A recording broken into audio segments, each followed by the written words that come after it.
In the beginning was the Word, and the Word was with God, and the Word was God.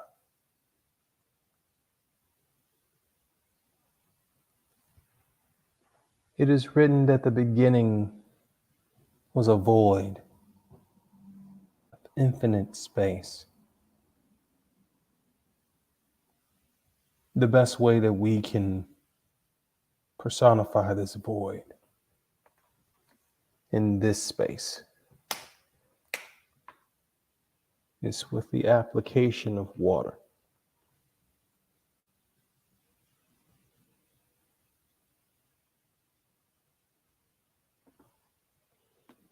In the midst of this void, there was a divine intellect and maturity. And this divine maturity uttered words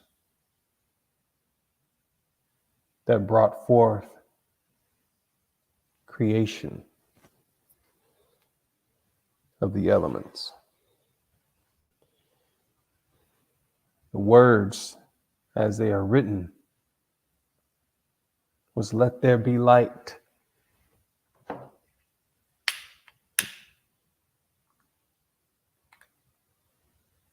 And there was light. Soon there were other words, other manifestations, one of which being the earth to separate the waters. And because we share all of the elements of the earth in our very bodies, we too can call ourselves earth. Greetings and welcome to another step in the journey, another brick adding to the temple. This is the build. Before we continue onward to our subject matter, I will bring forth Brother Eli as he will start with our opening announcement.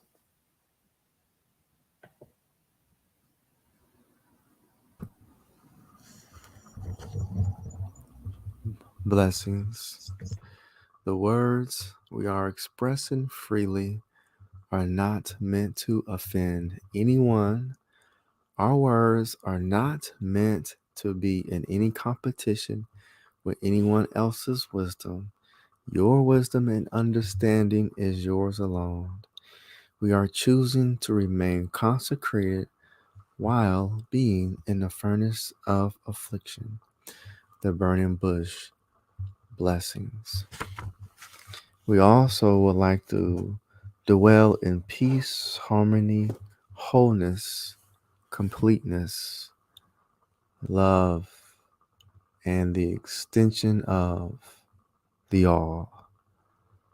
Therefore, conquering ignorance is essential. Nobody is born wise.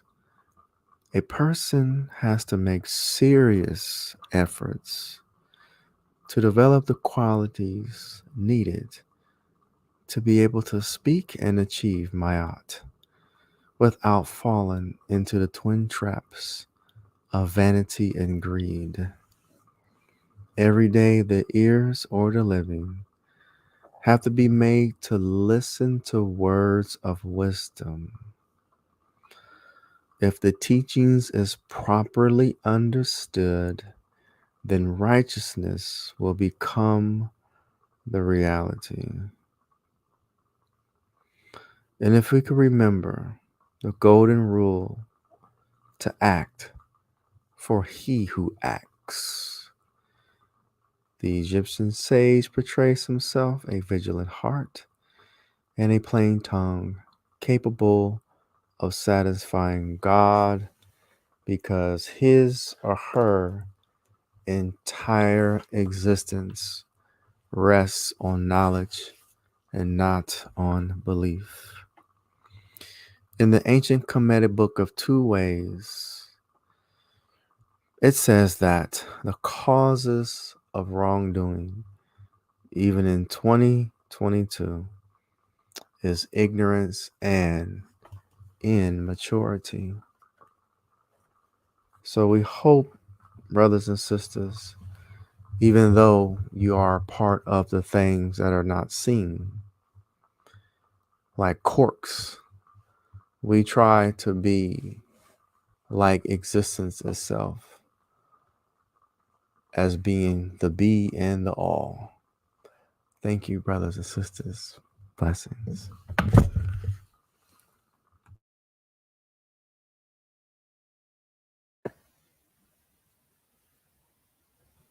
Blessings. Thank you, Brother Eli, for the opening announcements. Today, we are going to dare to venture into a very, very important question. A question that many say is not allowed, that we should not ask this question, for it is thought of as blasphemous to our Creator. The question is the idea of questioning God in the first place.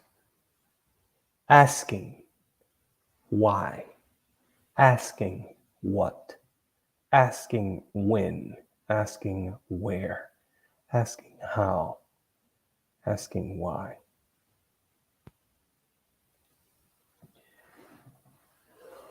In the major earth realm understandings of a superior deity, it is thought of as disrespectful, to say the least, to question God, to even have the audacity to expect an answer when given certain questions, or even to test God with your own body and mind on the table as a self-righteous sacrifice of sorts, based upon a certain level of understanding of someone who is so facts and evidence-based, they are willing to place themselves in situations to prove God is or isn't. So then comes a question to ask ourselves.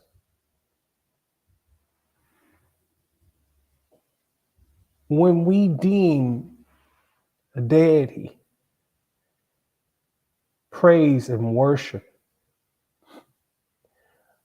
is it out of our love for their power to create?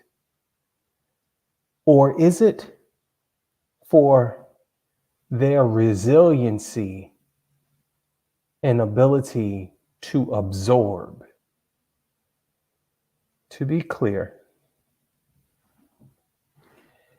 to worship in regards to creation itself, the complicated splendors of creation alone, ends in questions that are not expected to even be answered. Exclamatory questions. What great and brilliant God this is. How great thou art. Expressions that are not meant to be anything more than rhetorical. However, for those who wish to do more than study just the scripture, to study application, to study the acts and reactions in our immediate environment, as well as timed environmental changes. Are we really asking about how great the creation is? Or are we asking how much can God take before God breaks, whether it is away from us or in a fury and rage to destroy said creation? We play upon this with one word: grace. There are many arguments regarding what grace means. I want to share a definition of grace from the dictionary.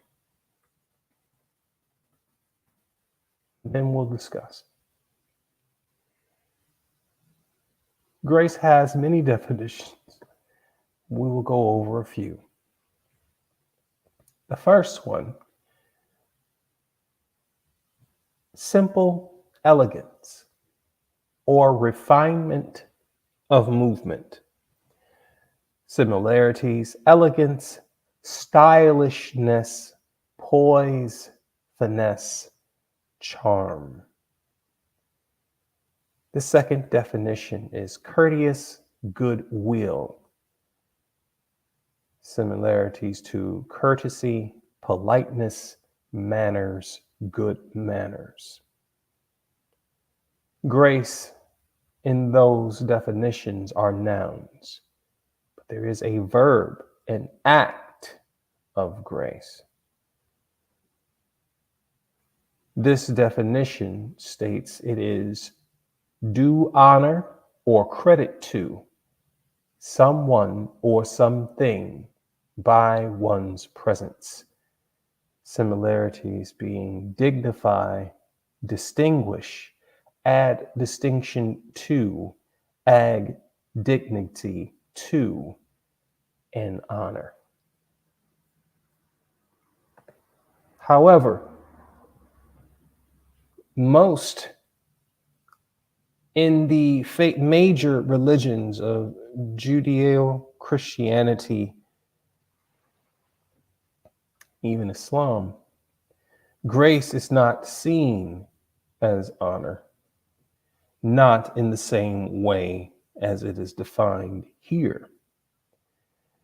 It is actually, when thinking about it on the other end of the mirror, it is the absorption of disgrace, the allowance of disgrace, of dishonor by those who are supposed to be subservient and subordinate to a higher power. This is the higher power's perspective. If we were to flip everything on its edge, as if you are the creator and the creation is looking upon you for grace. Most people's definition of grace is literally a prayer before consumption of food. And it carries itself out into the consumption of all other things granted by the Creator, despite disgraceful actions, still given an allowance from God to continue to do the things that this deity has told you in many ways not to do. To break down that in a deeper example, an elderly man who was a self-proclaimed bully, the duration of their entire life, is met with what some would consider karma, being in the sick room on their deathbed. And then the epitome rises within this individual to ask God for forgiveness and grace, with the full expectation of ascending to the heavens due to a deity of infinite absorption of all the sins of all mankind and being granted grace in return. This man, upon dying, his final breath being taken, is believed by the family of which he loved that he is indeed ascended in heaven because of this one final plea with his final breath for grace to be allowed, despite a lifetime that does not deserve it. We turn to another side of the world where there exist people who dedicate their entirety of their life to goodwill, which is grace, to deeds of elegance and poise, which is grace, to honor and credit a God whom they do not ever question.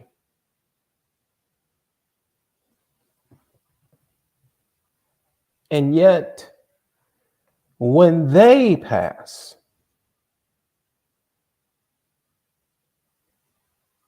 they are allegedly given the same heaven as the bully who spent its entirety of its life, except for that last final breath, in a distasteful, disgraceful manner, only to ask for grace at the last available moment. And it be thought that a wish like a genie be granted. This must be dug into. This must be studied. Because if this is true, then that means there is no reward for those who follow the doctrine to the letter for their entirety of their life, any different than the one who thinks of themselves as prodigal sons, of which they have, at the last available second, had pled for grace by God. This is a question, a charge to the heavens. If this is actually a true happenstance, then why do any good on earth? If we can do anything that we wish, no matter how selfish, no matter how detached from the world we claim that we want to be, until it is no longer convenient, and with the last breath of our lungs, can be granted the same heaven as that one who has dedicated their entire life to the temple. What is the use? Brother Eli, I am yearning for your perspective on this subject matter. Blessings. Blessings, brother. And as we spoke the other day, I hope that you can get a little more rest and let God do its will. A God that never rests, that never subsides on the word that it says. A God that created all of the universe, that is without excuse, is consistent like existence itself. I went for a walk today with the two gentlemen for over 3 hours. While fasting, of course, no food, no water.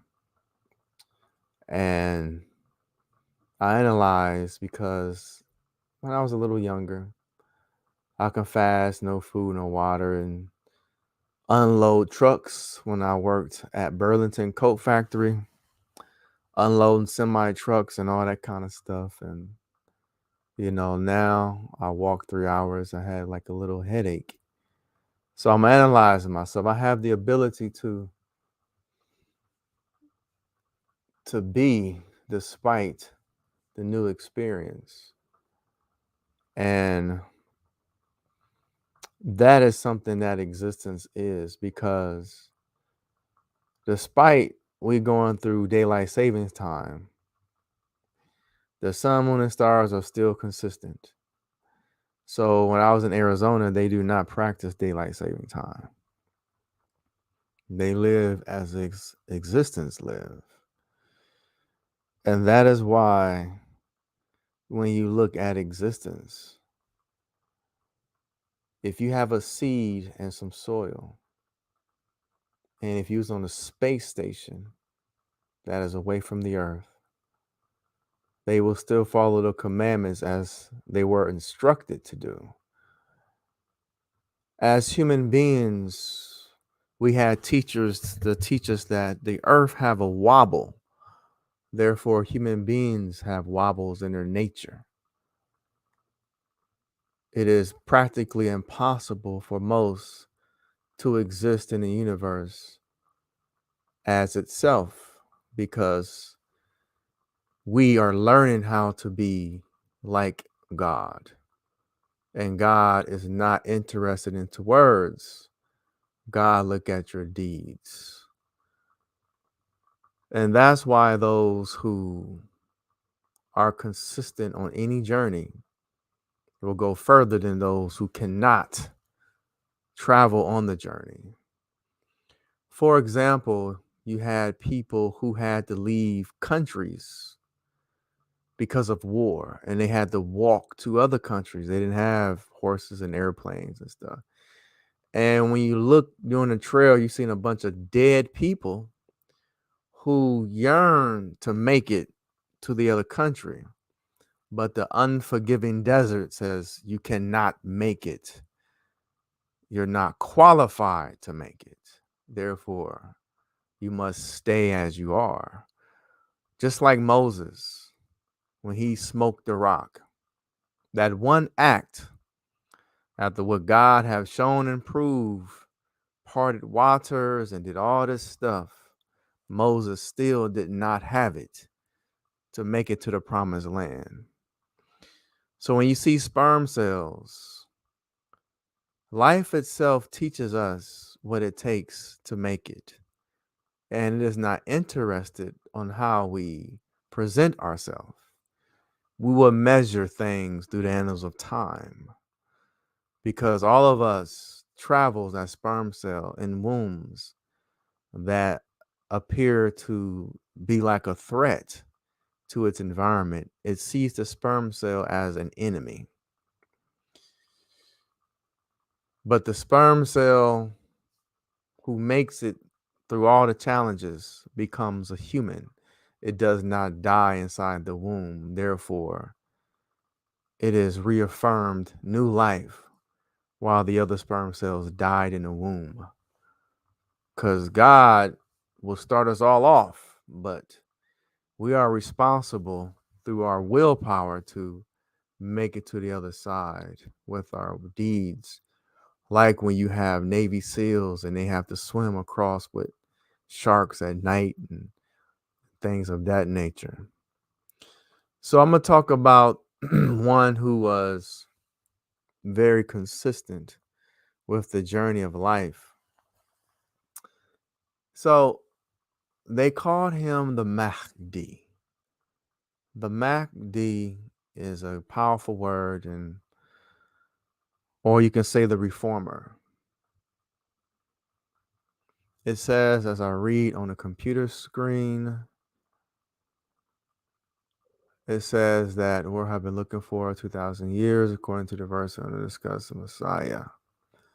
All right, it says, according to the Quran, the chapter and the verse, we have under discussion the name Messiah.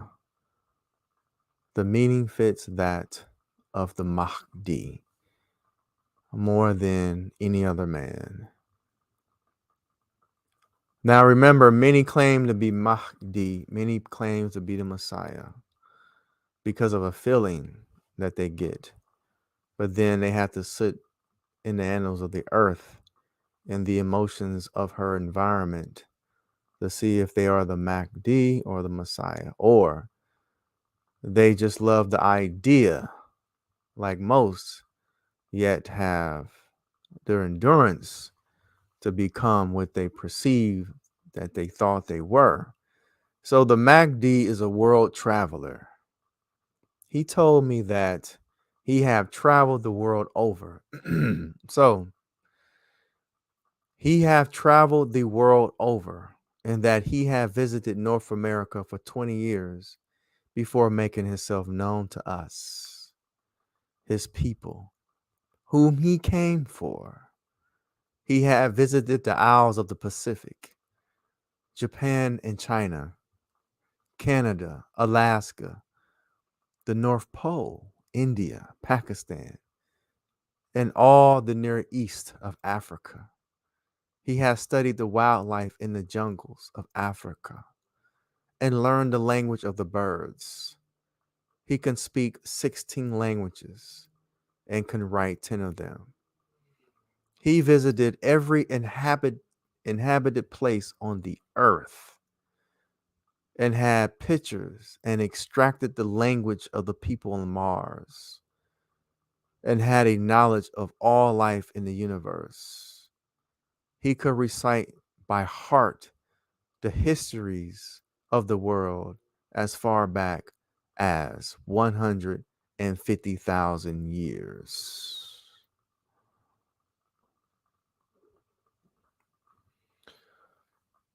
So, if this person was born Mahdi or Messiah, existence didn't give a hoot about him being born. Nah.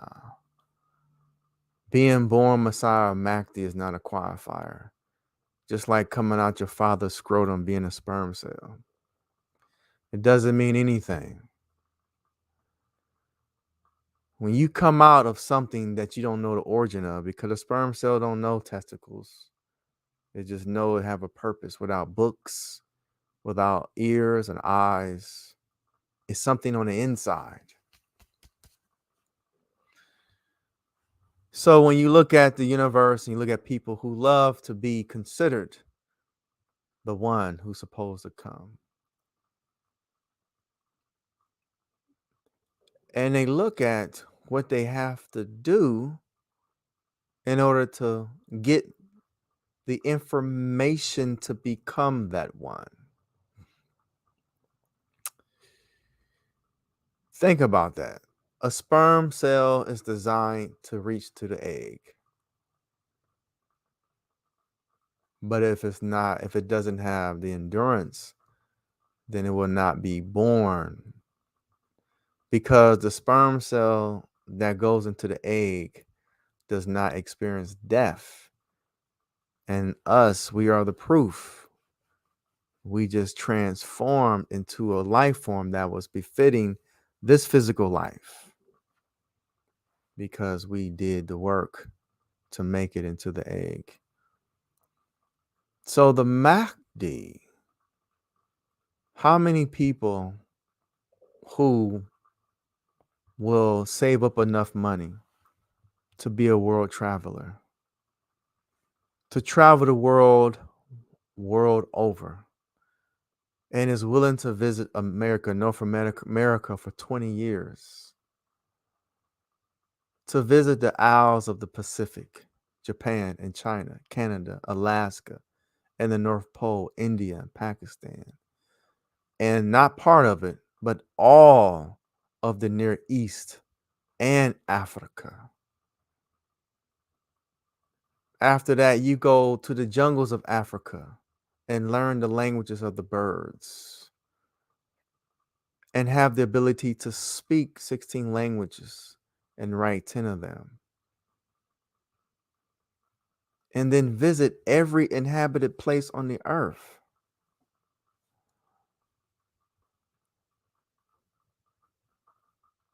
See,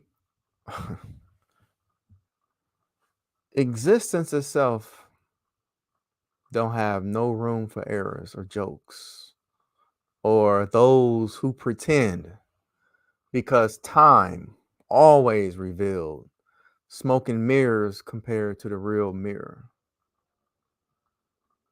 Because when you look at the real world presents itself so silent but consistent.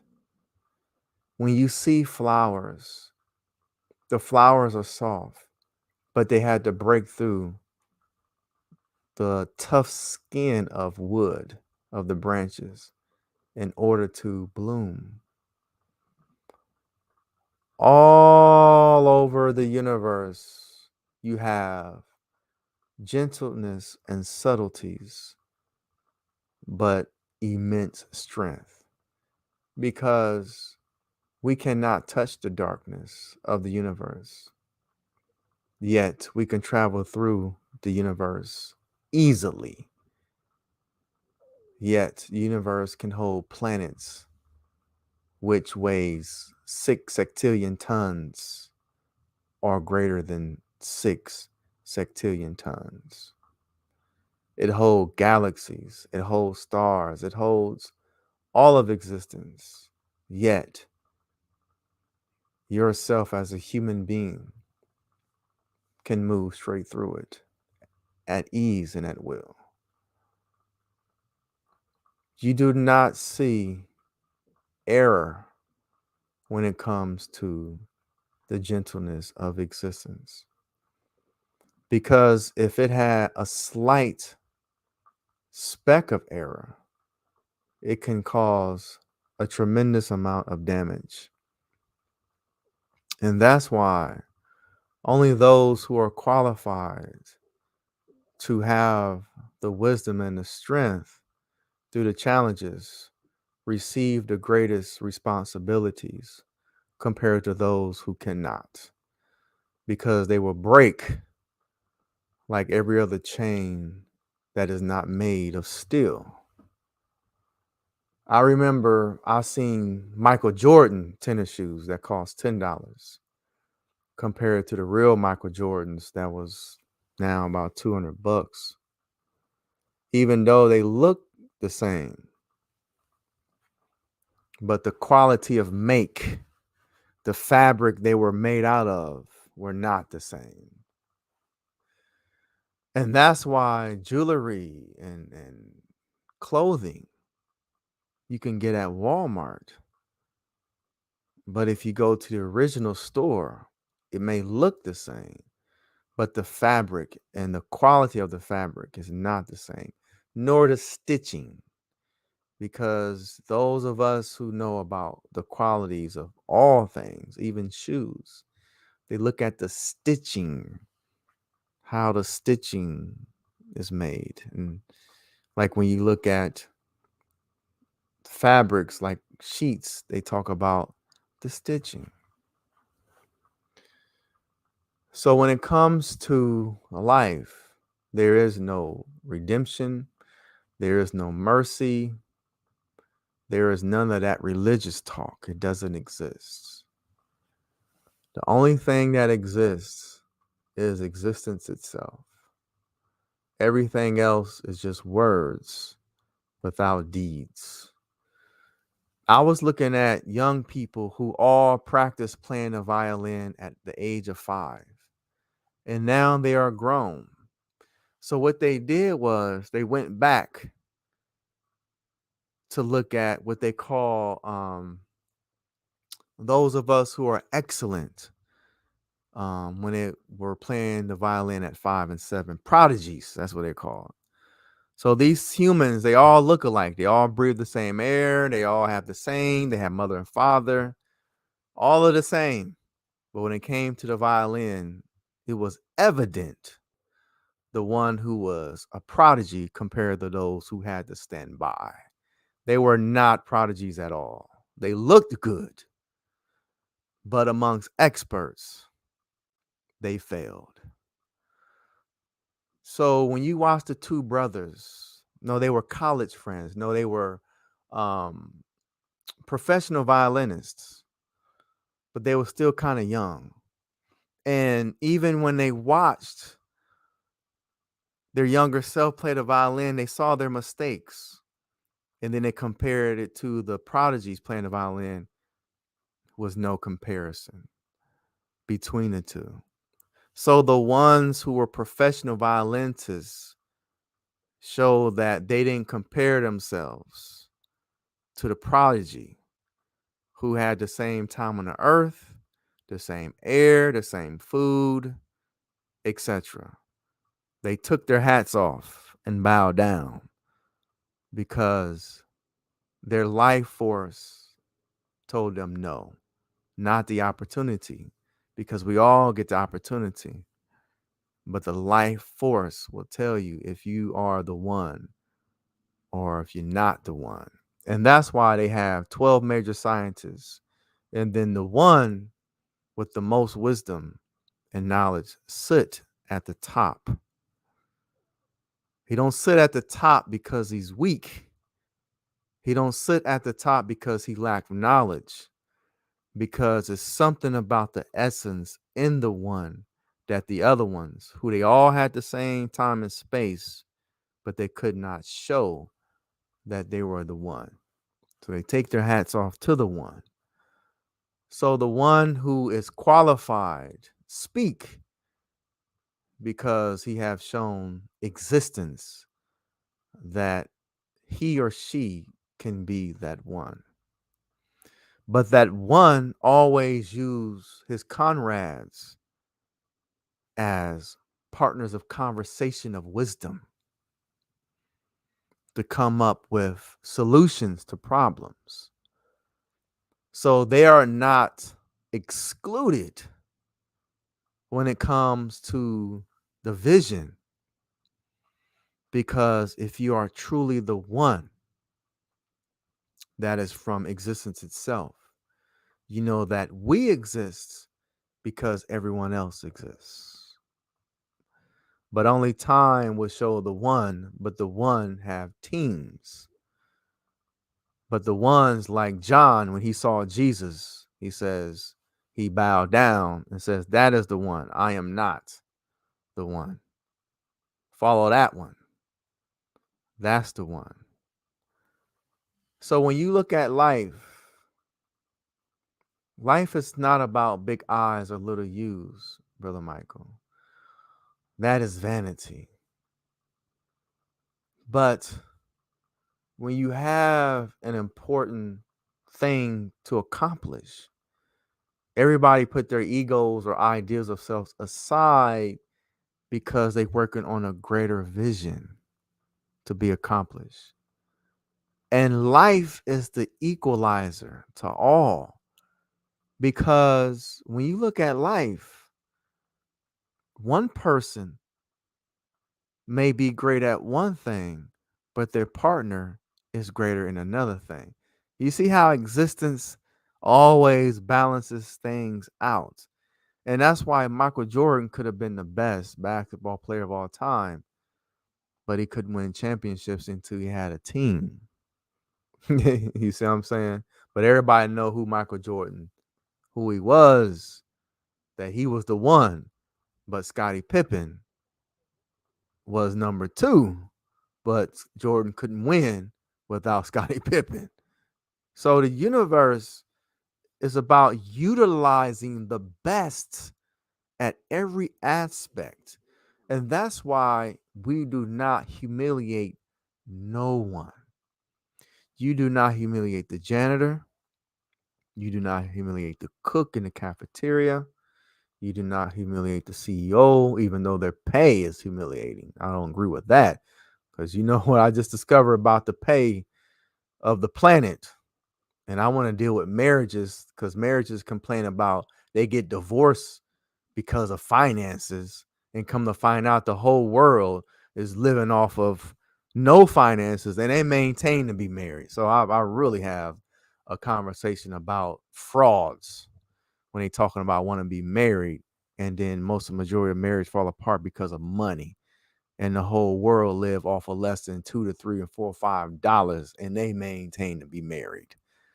So again, so going to life itself, brother and sisters, one thing that we always remember is that all of us are geniuses, but we all have roles to play.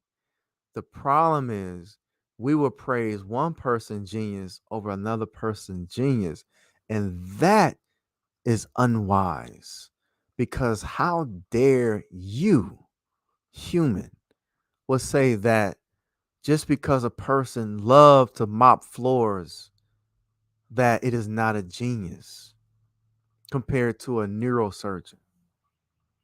One is not greater than the other, because I have watched floors that's been in existence for thousands of years, and people look at the work and like, wow, it may have been in a temple or a church, but it's, remember, if we just want to break it down, it is just a glossy floor. You know what I'm saying? That's in the church that was built in maybe 0500, but it's amazing work that may outlive the practice of the neurosurgeon of that time. So what I'm saying is, brother and sister, that we have to appreciate everyone's gift, because just like the gods don't judge nothing immediately. They look at how it affect the annals of time, and then all the gods come together and says, well, when that person did that act, it produced this. So it's not to judge the present, but we are keen to look at how Mother Nature will say, wait a minute. Now we enjoy that because something inspires you to do it. Now we have a right to see how nature responds to whatever gave you the willpower to do what you did. You see what I'm saying? And then all of us together come to an agreement of the results. For example, when the church people spoke about how boring the gospel music was in the church and how they need to modernize Christian music. Now, I was younger. I listened to that because, hey, we didn't know. You know what I'm saying? So we put a little spice in the music, we got a little, flamey in the music, right? Now we're what? Let me see. I heard about that in the 80s. It was real loud in the 80s. So now we're in 2022. So let's look at the results in the church because of modernizing the music. So let's use people who did not modernize the music, like the Catholic Church. They have ancient prayers, the rosary that they still pray. Their results is they got consistency. There is no change. They're still disciplined. The churches are big and clean. The gospel So we look back 1,000 years, it looked the same then.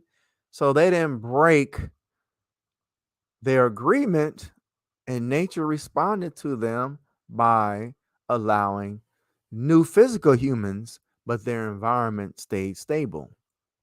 So now let's look at the black church. The black church decided to deviate because a feeling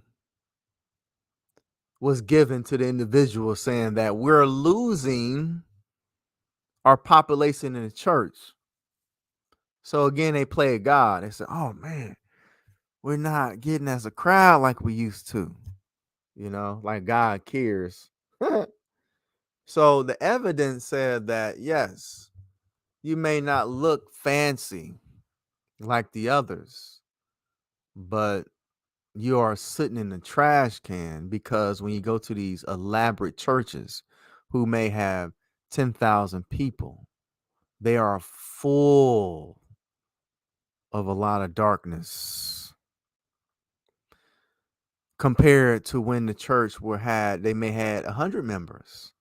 It was more family orientated. They had a good time. They ate together. They prayed together. They cried together.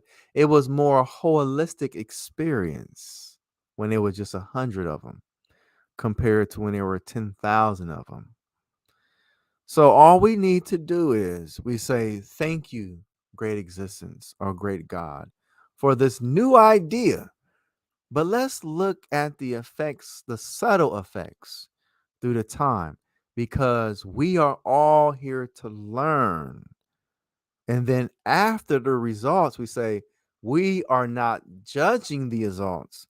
We looking at how nature respond to the change, if it was good or if it was not good. So then the one that brought the change can say, that is so true. We don't have your opinion. We don't have my opinion. We're looking at nature. So they all have a holistic understanding of what was presented. And see, that's how it is on your deathbed. When they said that when a person dies, they'll have a panoramic review of their own life. So God don't judge them. You know what I mean? It's not all this stuff. Even the Quran will say your body parts will only tell what you did. So it's not so when you look at that, the own divine spirit will judge itself, which is only fair without other people judging it. But they present it and says, oh, this is creative. This is good. So it's been notated and then it's put in time. And then they give it a set time and then they receive results. So that's my first spiel on that, Brother Mike. And again, I think listening to you the other day, I think rest is very this is very serious, because what I heard the other day to me was nothing to play with. Even if we was on for 2 minutes or 5 minutes, because those of us, we don't give a hoot about opinion. We give a hoot about what divine law is saying. And we don't play when it comes to what the divine law is saying. So if divine law say rest, we are not babies who are trying to prove ourselves to other people who didn't create us. We're not into foolishness. We're into individuals who are masters of self and who respect self and what nature is communicating to them. So we are not in some little childish sports group or other men says, walk it off. I am not into, if you hurt your ankle, walk it off. To me, that's an idiot, because the person who have to walk it off gonna need that same ankle in their 50s and 60s. You know what I mean? When they may not know you, but they still gonna have to know that ankle, which they didn't properly allow it to heal because they was around some tough folk who didn't create the ankle, who was not God and who lacked wisdom. So I'm not a part of idiots. But what I am a part of is we don't know what's going on. is something to me that's very serious, and we have nothing to prove, but we have to prove to ourselves that we have to listen to what the body would supersede our conscious wisdom, what it's telling us. And there is nothing wrong with resting because those lungs are needed all into your 100th birthday. So respect wisdom, not foolishness. Nothing to prove.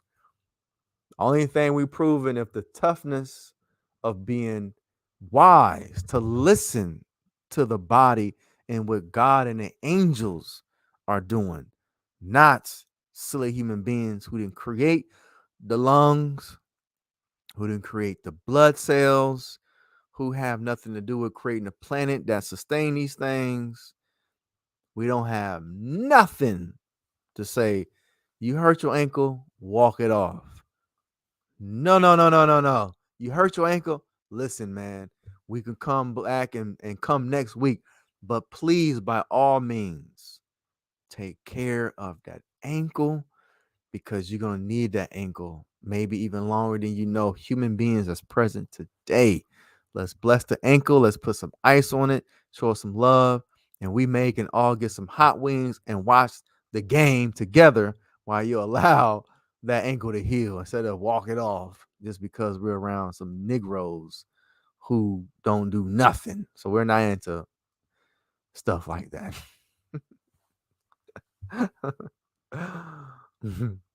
We love God.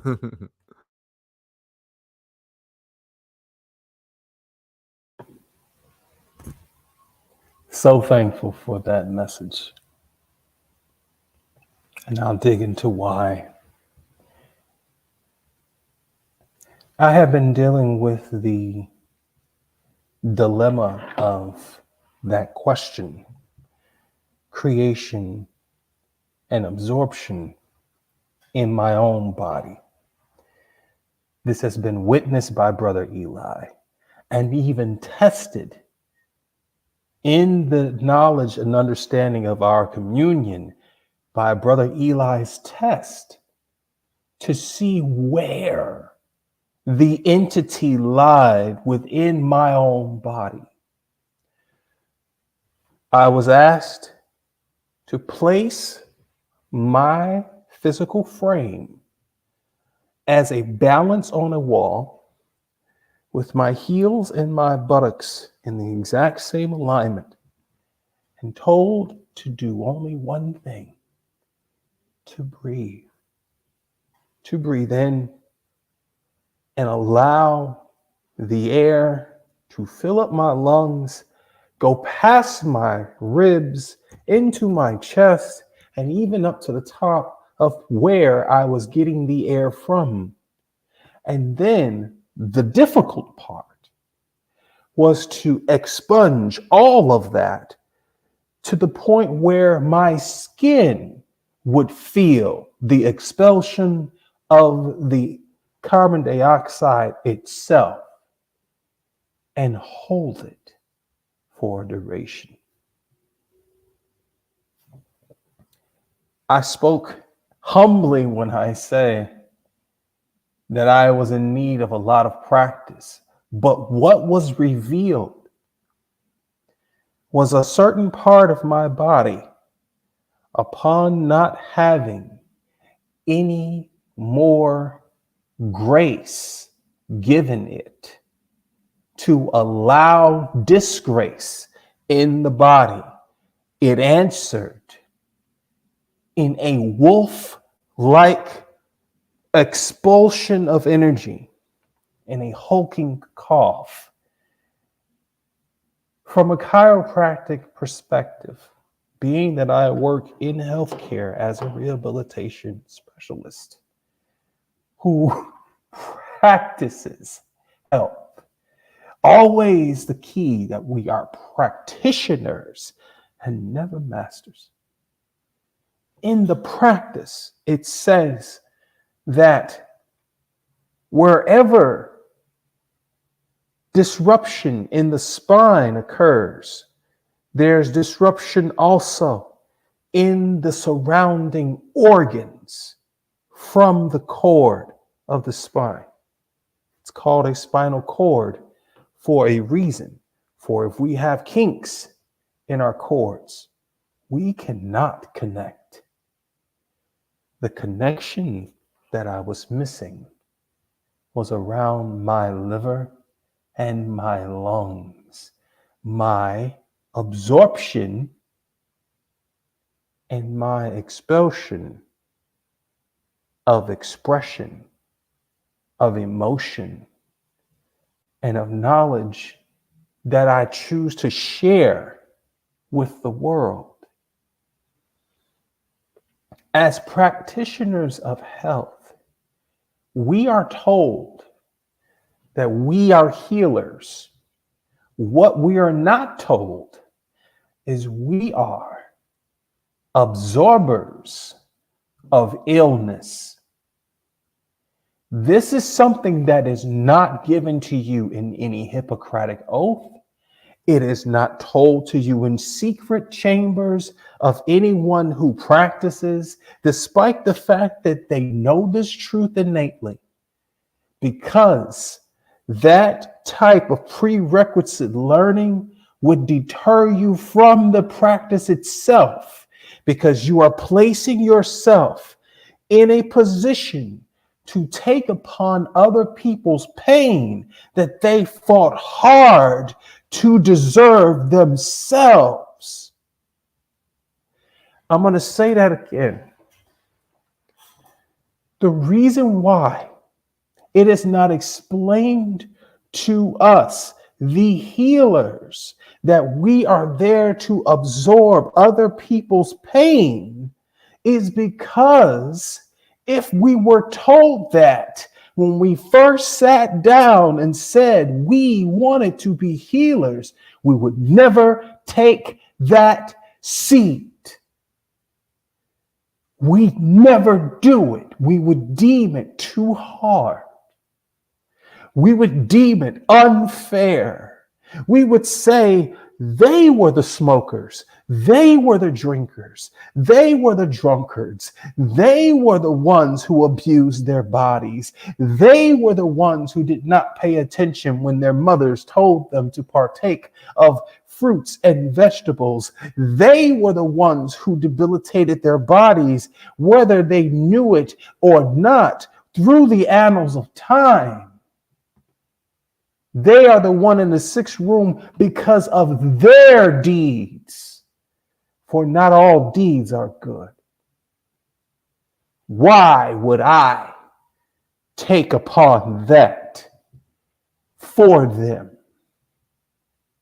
Is that not an act of grace? People play at wanting to be God. They play at saying that they created this or that or this philosophy. But to be God, you have to take the epitome of all great deeds and the rock bottom of all the horrible, deplorable things that people have done to other people and things, and in the same breath exclaim grace to them.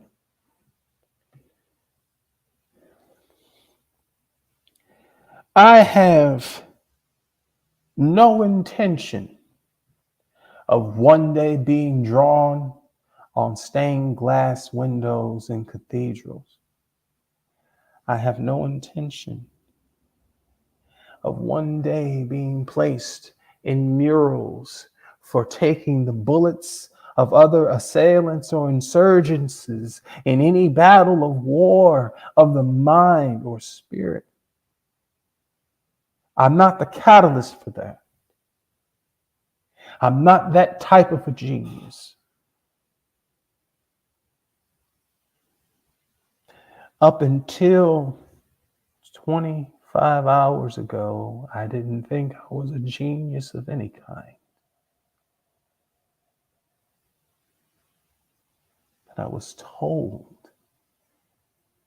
that I was a kind of a genius that had enough wherewithal, despite the fact that everything else has shown opposite, that I had a genius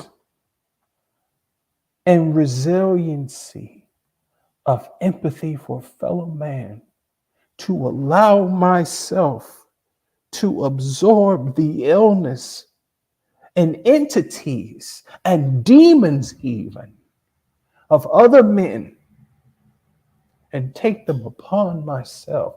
Brother Eli spoke with me in a build 2 days ago about certain gurus who made apparently no sense to the ignorant, for they were sick in their bones and brittle.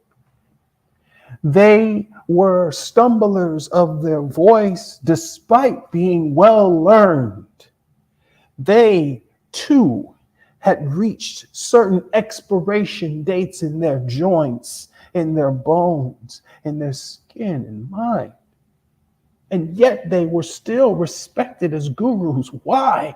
Because of the answers that they had. One of those answers being that if I did not take in all of this sickness, it would have to go somewhere. And by grace, I'll take it in so you won't have to have it. Brother Eli shared with me, as I shared with him, a story of my mother and father, of whom I had not seen healthy ever in my entirety of my life since 1982.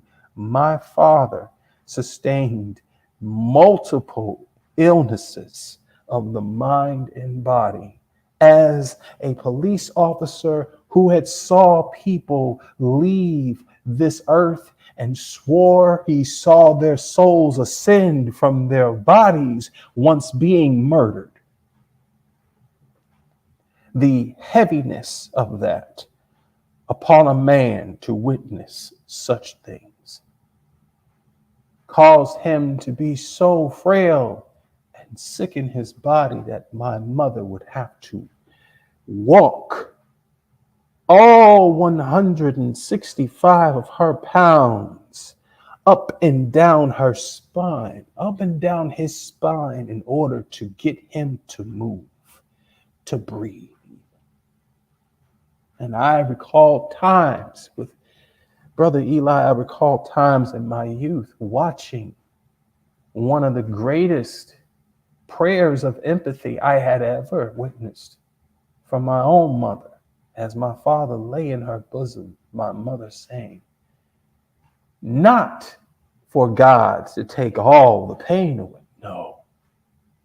As a good deed, she said, God, take his pain and put it into me.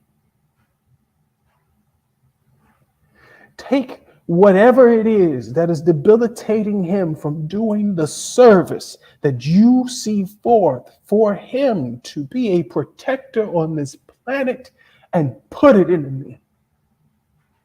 I never knew a prayer could be that deep in love with another human being, to say, I'll take your pain on me. That is the first instance of God I ever had. Then I was taught what the Bible was. Then I was taught what Jesus was. But before I could even speak or say his name or even mine, I remembered that as a deed of humility and empathy from a God that I knew and only as mother.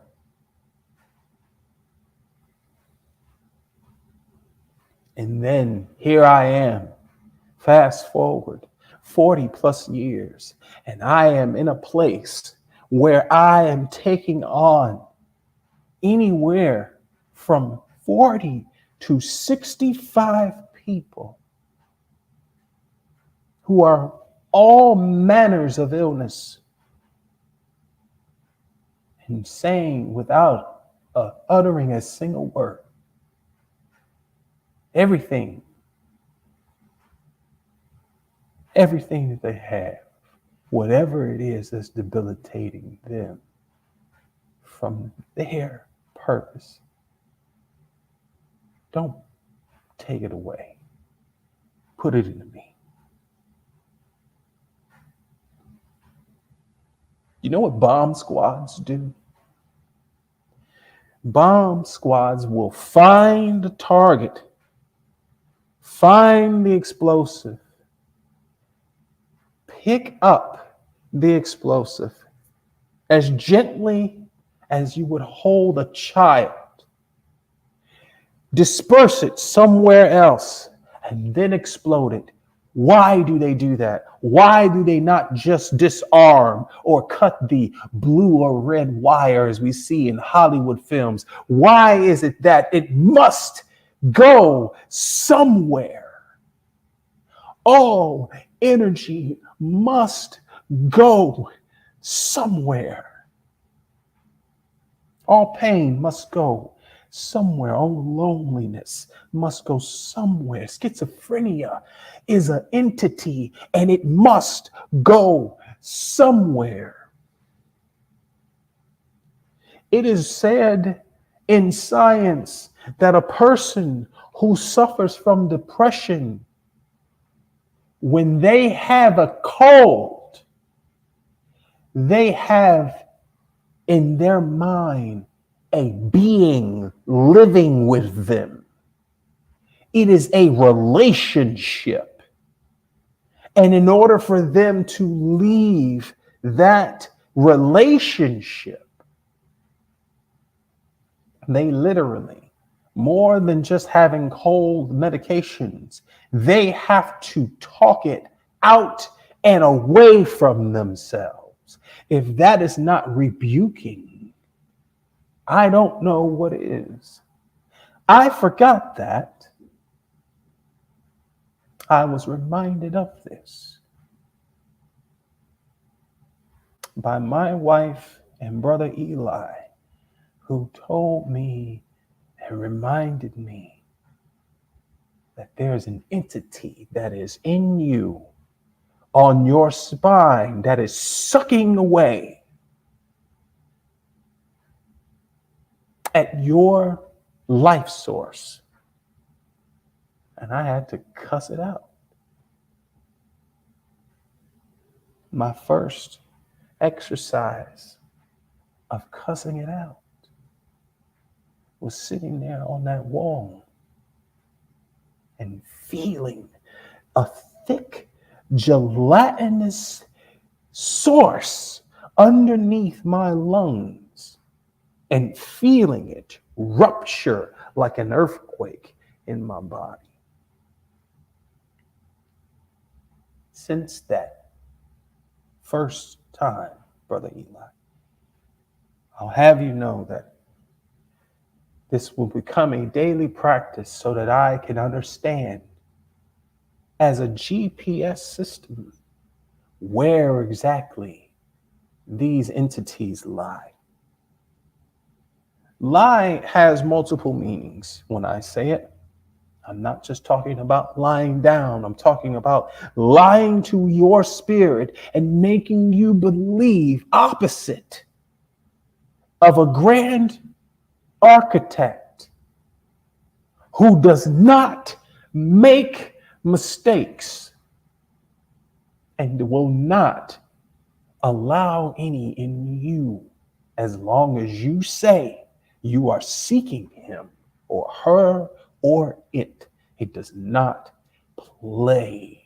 If you're saying that your body is a temple and you are raising your temple like the Southern Baptist Church, you're a garbage can. You have souls who will come to you in misery that loves your company and will dump their worlds upon your one world and expect you to disarm their bombs without a care in the world for your welfare. I'm glad that only men do that, that the ignorance of mankind does that, but God doesn't.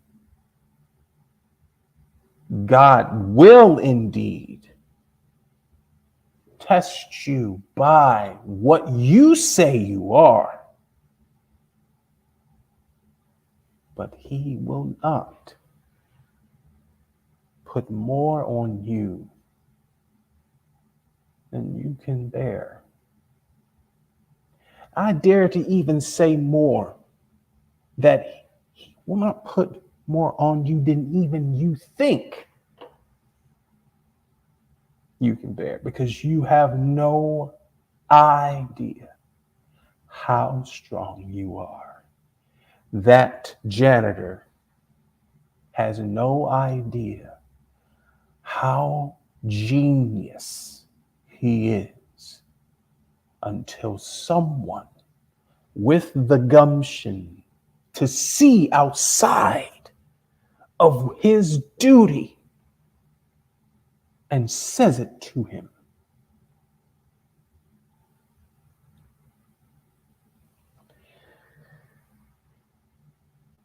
This is the reason why a creator calls for praise. Because the creator absorbs. It takes the ignorance, it takes the pain, it takes the empathy, it takes all the psychoses that men create with 17-syllable words just to seem intelligent. Take all of these things, of which he could scoff and laugh at and do away with, and instead in humility will say, "Forgive them, Father, for they know not what they do."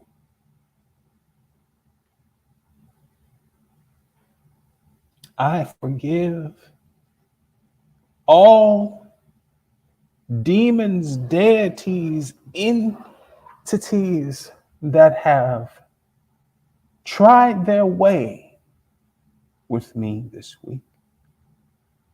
I dare that you do, who are listening, you do the mighty thing of doing the same. Forgive them, fathers and mothers and daughters and brothers and sisters. For these entities, all they know is they want to survive. That's all a cold knows. That's all a flu knows. That's all COVID ever knew. It just knows it is an organism and it wants to survive. That's all it knows.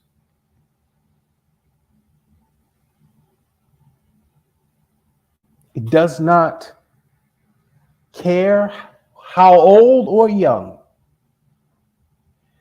It does not care, in some instances, how healthy you believe you are. It will attach until you detach from it. Be careful of who and what you attach to. Know that if you say that you are one of strength and restraint, know that the second that you take one day and read a book of Proverbs and begin the mighty thing of saying, "This will be my daily to do," you will be challenged, questioned even by smaller beings who see you as God, who see you as that absorption, who sees you as that creation, who sees you as that temple, who sees you as that recycling bin that is some of these churches, that is the whole point.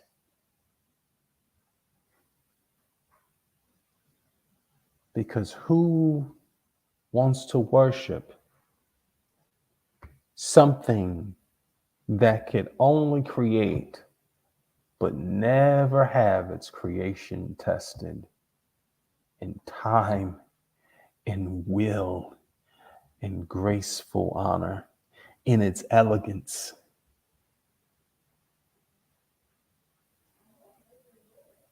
I know I wouldn't want that kind of a God. I know that I would want something or someone that, despite the fact that I wake up at a time called 8:16 p.m. or 7:16 p.m., despite my standard time, it knows when the sun will go down, and it knows that in 12 hours the sun will shine, despite any and everything. Things that you can count on. Let us dare the mighty thing, despite where we accumulate our knowledge from, despite our philosophies, despite our indifferences, find genius in every single one of us. And know that all of that collective genius is here for one mighty work, one complicated splendor. And that will be the will that will be done. And that combination of good deed be seen as not a heaven that has multiple levels depending upon who we believe needs to be at the higher tier. That heaven on earth, heaven on earth be achieved.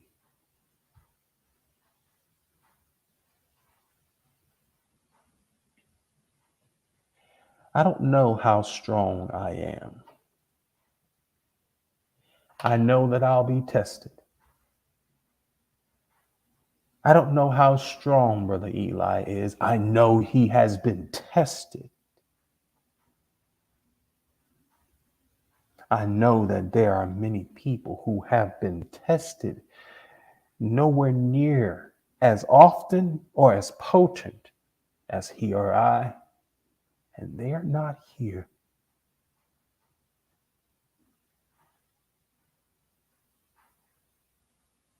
We all have our own strengths for reasons.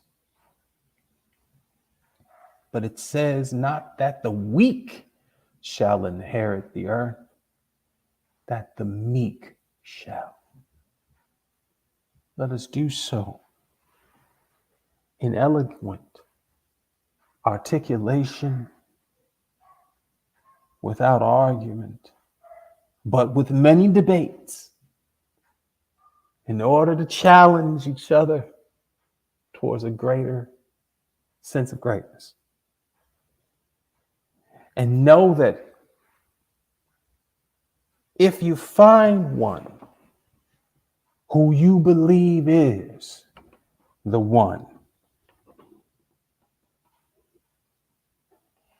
know that he has more than one shadow cast on the ground. There's a team there. There are disciples. There are apostles. There are leaders for leaders. And that some might rest on the shoulders of giants, but their voice is to be heard profoundly, for they have done the work.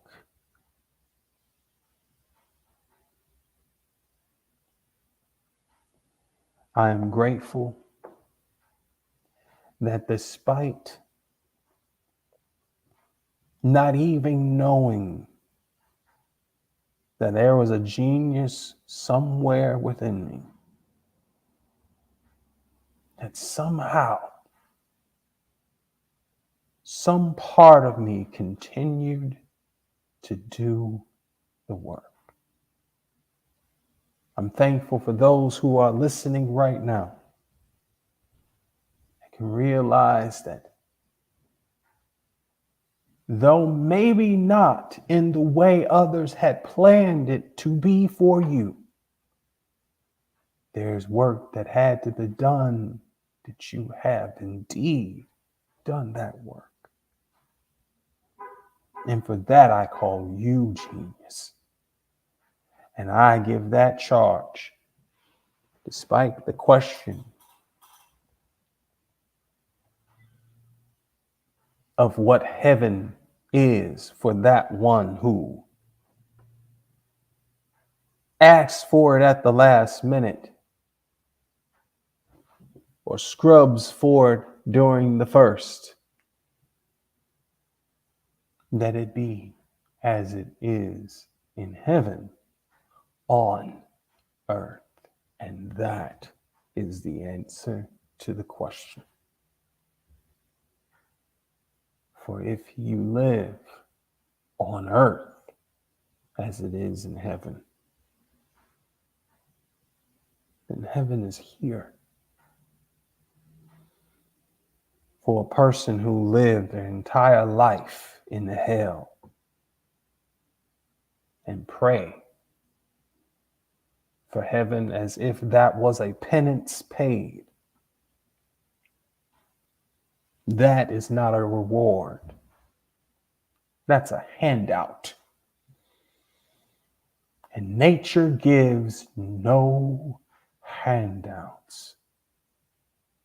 It respects those who do the work.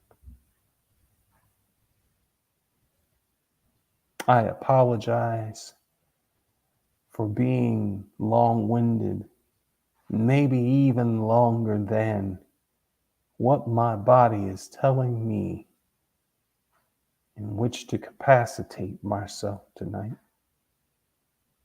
But I have to admit, in my human weakness and my excitation over the message of the question being answered by a man of evidence, I could not keep it to myself.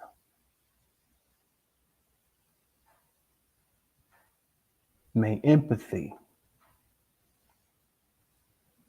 and hope, the one word even more dangerous than hell, that H word, may hope, if you dare to choose it, may you have its rewards and allow it to prevail within you.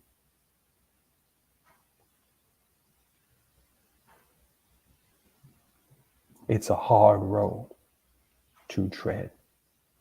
It is a narrow road to walk.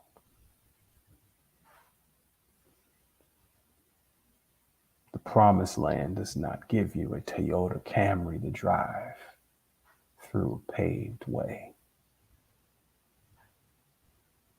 It's meant to be this way so that few may enter. The Bible speaks about go in through the narrow gate. For broad and wide is the road to iniquity, but narrow, that is the way to salvation. May we have our reward for our work. May we continue to do the will of this work with whatever we have left in our bodies. And may that be the only grace that we pray for another day and not the last one. Blessing.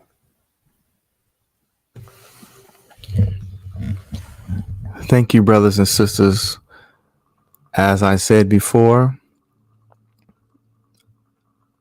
if you are in any place of wisdom, all thrones that I respect will not have a human being sitting on it, but it will have either a stone or a book, because human beings will come and go, but the truth will exist. So the only truth that I know is that I really hope and pray Brother Michael get some rest and get some healing, because even in the most popular practice on this earth, which is Hajj at Mecca, where you can hear the prayers and see the people from outer space, it says in the Quran, don't fast if you're sick. Don't do things. Wait till you get better and then make up those days. See what I mean? So when you respect, because like I said, the Quran is an amazing thing, because again, we're not into, I got to prove this, I got to prove that. No, the only thing you have to prove is to make sure when you breathe in and you breathe out, when you eat food, you let out, that there is a wholeness and a completeness, because this other stuff can come and go. It is this ritual, but it's not the truth. So please, brothers and sisters, if any of us, because it's weird, Brother Mike, I had quite a few people ask for prayer. So I may do like a little prayer line, because I never had people come to me and say, can you pray for this and pray for that? A person had a son and all that kind of stuff. So even though I am more into prayer now, but my apologies. I have concluded this session for me personally. Brother Mike can continue on and speak, but my hat is down, because I'm respecting the great God, and the great God is speaking to Brother Mike with no words, but with actions. And I hope and pray Brother Mike will attend to the great God that is communicating without words and actions. So thank you, brothers and sisters, and I hope we all tend to our individual needs, because you cannot help others if you're not here to help yourself. That is law. So I pray Brother Mike get better soon, but get rest, do whatever it takes to get back to your equilibrium. Period.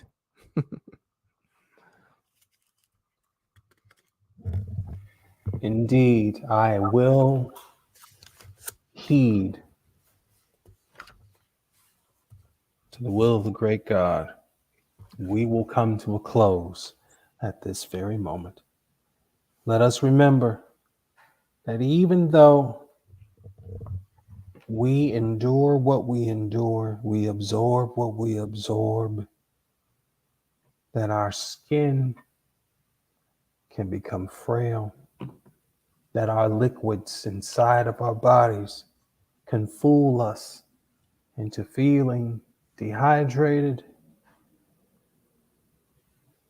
and without energy at the source of what we are.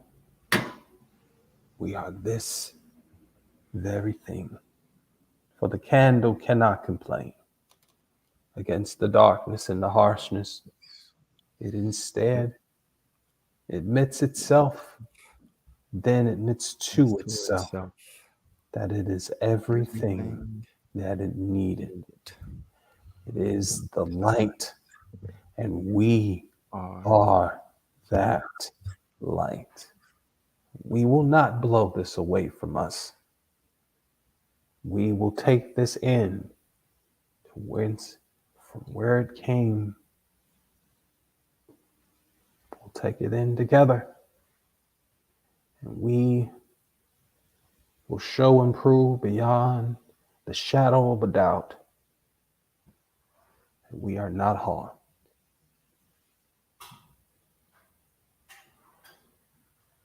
Many blessings to all who are here with us this moment and any moment otherwise.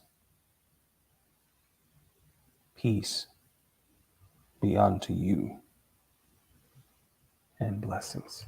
Brother Mike. Yes. After I took the candle out, I remember I had the piece to my hand. Guess what? My fingers smell like macaroni and cheese. I want to eat my hand because I'm fasting. I was like, how dare that? I never the troubles of fasting. Everything just tastes like smell like Yes. food. I'm like, because when I went Oh like my this, gosh. I was like, oh Lord.